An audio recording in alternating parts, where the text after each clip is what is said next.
True Grit. He rolled cigarettes a couple times in the movie. This is how he stole What's in there? it. It's the tobacco pouch. That is history.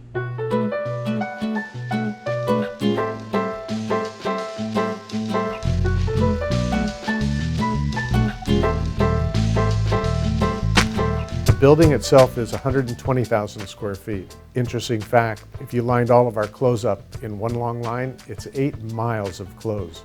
I first knew Western costume when they were on Melrose. As a young girl who just moved to Los Angeles, I was fascinated. I've been doing business with Western costume for about 25 years. I started coming to Western costume when I first moved to Los Angeles, which was, if you can believe it, 19 years ago. I've been coming to Western costume for 27 years, maybe.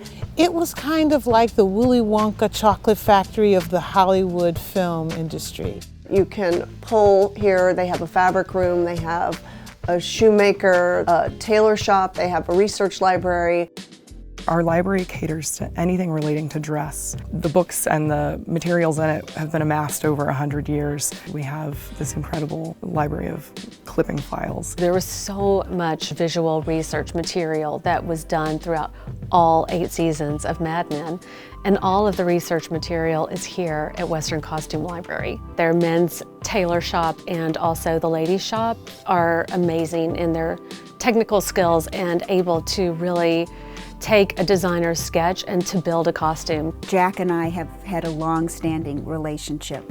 Most recently, he made the Copacabana bouncer coats for Viggo Mortensen in Green Book, and I consider Jack an amazing find. Every movie that I make clothes for them, they are special for me in different ways. We do all our suits, it's like old style, it's all handwork, nothing but fusible, nothing machine, it's all by hand. I also love working out of here because Maurizio is a great boot maker and shoemaker. My grandfather was shoemaker. My father was shoemaker. I born between leather and soul. Black Panther was made here at Western Costume, where the split-toe boots were created. It was for Black Panther, for Batman, for Superman, Wonder Woman, the Spider-Man. We made it over here. And this one, we made it special for Shaquille O'Neal. The most what I like when the designer called me, Mauricio was perfect.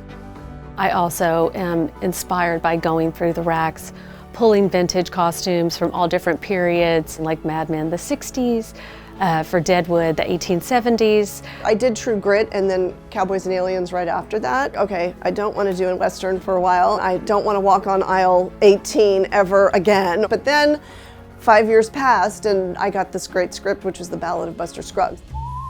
We made quite a lot of hats in the millinery department. These are both early prototypes for the Buster Scruggs hat. Patrick was instrumental in helping to work out Buster's hat, which is one of the most important hats in the whole movie since it's the title of the film. Mary came to me really early in the process, and we got to play with shapes and sizes. She had a really great idea of what she wanted Buster's hat to look like. I think Patrick made us 4 hero hats, but there were many before that. And now they live here.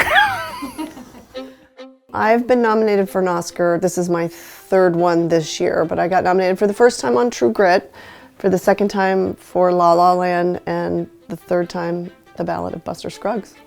I was first nominated in '93 for Malcolm X. Western Costume built some of the zoot suits in Malcolm X. I was nominated for Amistad. We pulled a lot of clothes out of Western Costume for that film. My 3rd nomination just came the other day for Black Panther. I would say that almost all of the films that I've ever worked on, I have found something at Western Costumes. Over the time I've been here, we have overhauled our archive, the Star Collection. That's where pieces that were worn by famous actors or in important films go, instead of staying in stock and being rented for subsequent productions.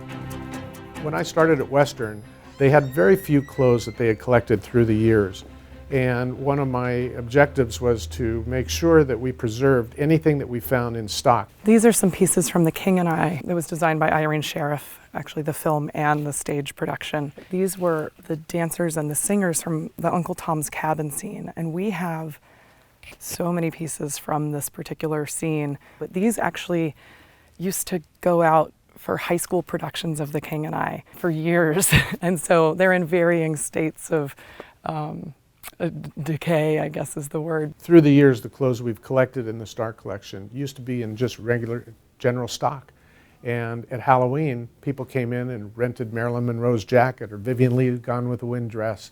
It was crazy. So when I came to Western, I said, we got to start putting these things away. It's such a historical place to come. I mean, not only to be inspired by the vintage pieces, but really to be able to see like an amazing part of film history. Well, we have a dress from Gone with the Wind. I've got Marilyn Monroe's red jacket from Niagara.